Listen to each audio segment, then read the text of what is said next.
Alright, good evening everybody.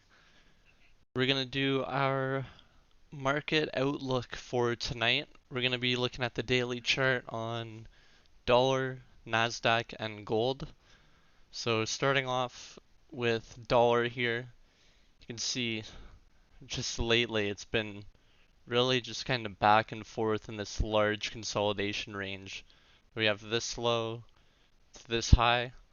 That's my main dealing range, the big one.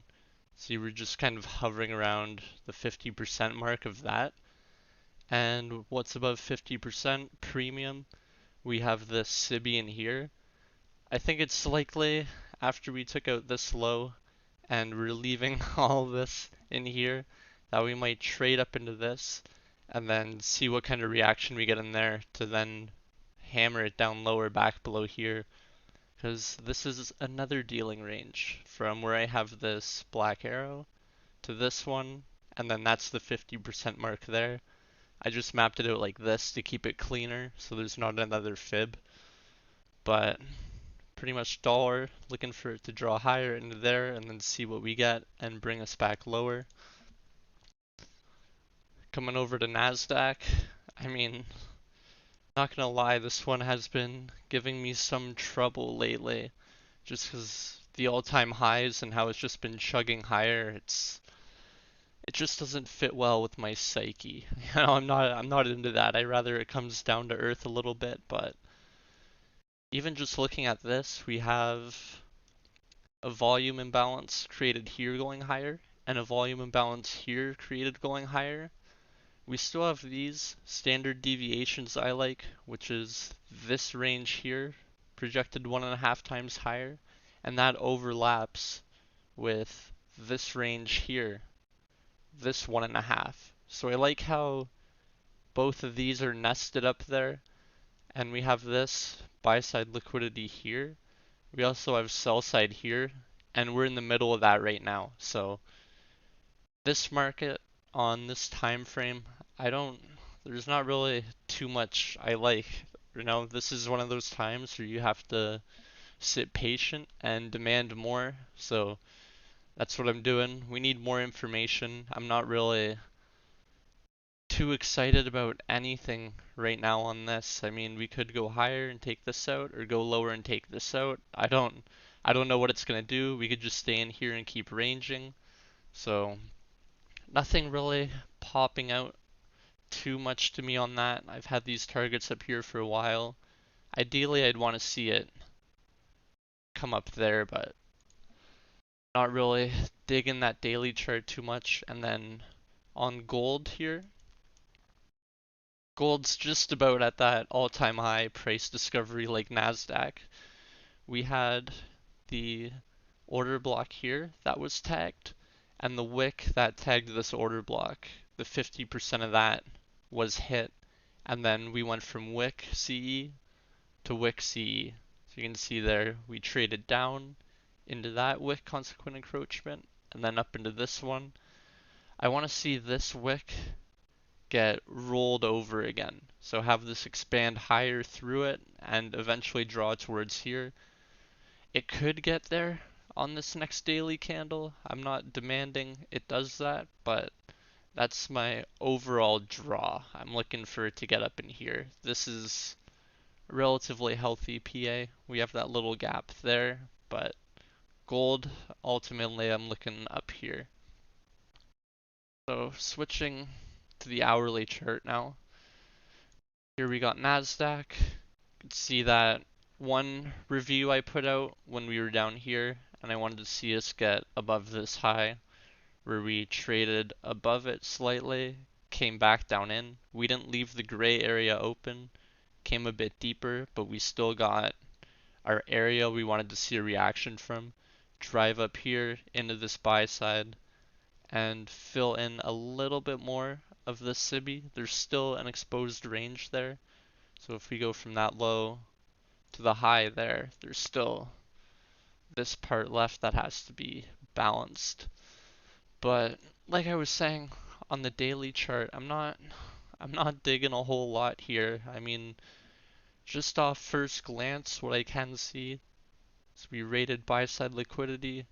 we broke lower, engineered equal lows here, and then we have this bearish for value gap. So we could trade from here back down and hover around this new week opening gap.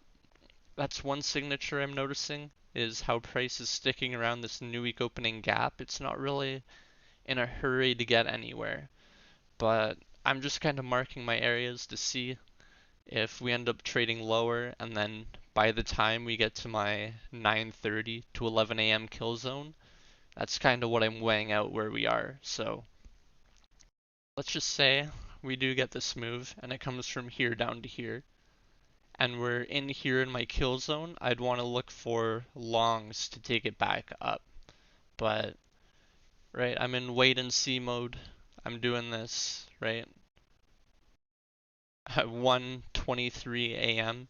So I want to see and just map out kind of my lay of the land and see my potential areas where I'd want to see a reaction. And then when I wake up tomorrow, we just kind of go from there. So I'm in we need more info mode. I'm not really too thrilled about this. Like, this idea could completely fall apart and we could wake up in the morning and this ended up vaulting that, used it as an inversion and sent it higher already. So it's just see where we are at in the morning.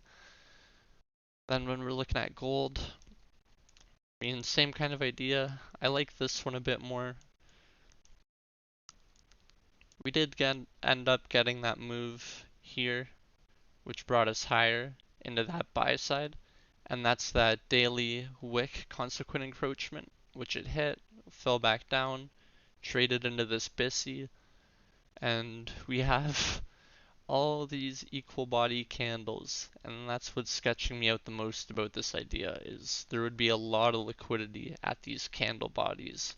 But ideally, again, wait and see in the morning, because we have this SIBI, which could be acting as inversion, which was broken above, and then that is nested with a new bullish fair value gap that was tagged, and it's having a reaction now. So if it does want to go from here, looking at this high as well,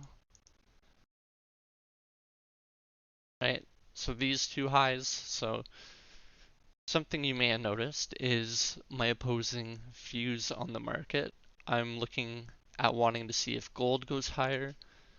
I'm looking at Nasdaq to see if Nasdaq wants to go lower, and then at the same time through all that we also have the dollar index, which I think is going to go higher, which would help that Nasdaq idea. But it's tough to say. It's not a symmetrical market right now. Stuff's kind of moving on its own. There's not as much rhyme or reason, you could say, right now. So these are the times when you gotta be patient and wait for stuff to really line up for you, and those solid days are gonna come again. But right now it's just what's your daily, weekly, your 1 hour, 15 minute, where are those areas you'd want to see price at? And then you just wait for your time, see where price is relative to those levels and time, and you just go from there. Not trying to force anything, overextend yourself. So we'll keep it short and sweet. We'll keep it at that. I also just want to share with you that I have created my own Discord group. If you'd like to join, it's free. The link to join that will be in the description if you've listened this far, or you just see it in the description. But that's all I got for today. I will talk to you guys later, and take care.